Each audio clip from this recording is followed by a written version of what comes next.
Satisfactory is an open-world factory building simulation game where you play as an engineer dropped on a beautiful, untouched planet by the exploitative mega corporation known as FICsit. The story. The player is dropped into an alien planet with a handful of tools and must harvest the planet's natural resources to construct increasingly complex factories for automating all resource needs.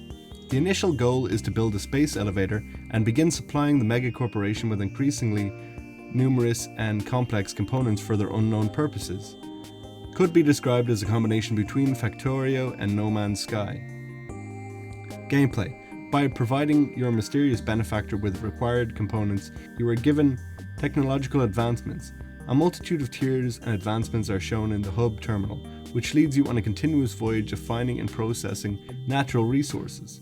Resources are found throughout the planet's surface, which are needed in order to manufacture and accumulate parts in order to advance to the next stage of the game. I played the game for roughly 100 hours. The game is incredibly addictive and remained in the back of my head for days as I tried to figure out the best method and design needed to effectively build the best factory and make sure I was generating enough power to keep my factory running as I continued to increase the size and diversity of my production. Environment. Satisfactory takes place on a single world with multiple biomes including deserts, forests, lakes, grass fields, mountains and caves.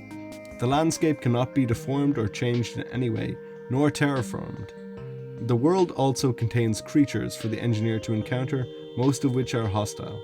The playable world is part of a Planet Massage 2 ABB, your designated sector in the binary star system of FICsit. Conclusion. As I got about halfway through the game on my first playthrough, it was really becoming apparent that I was the alien visitor, stripping this beautiful planet of all of its natural resources, while killing its indigenous life forms with reckless abandon.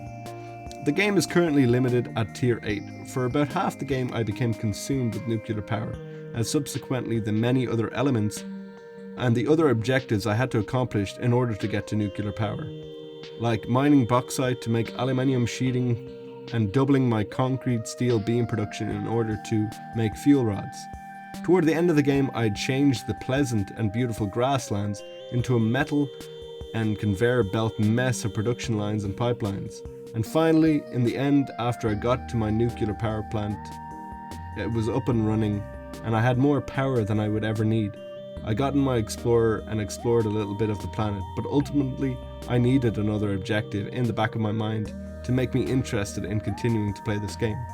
The game is still in development and I'm eagerly awaiting the finished article.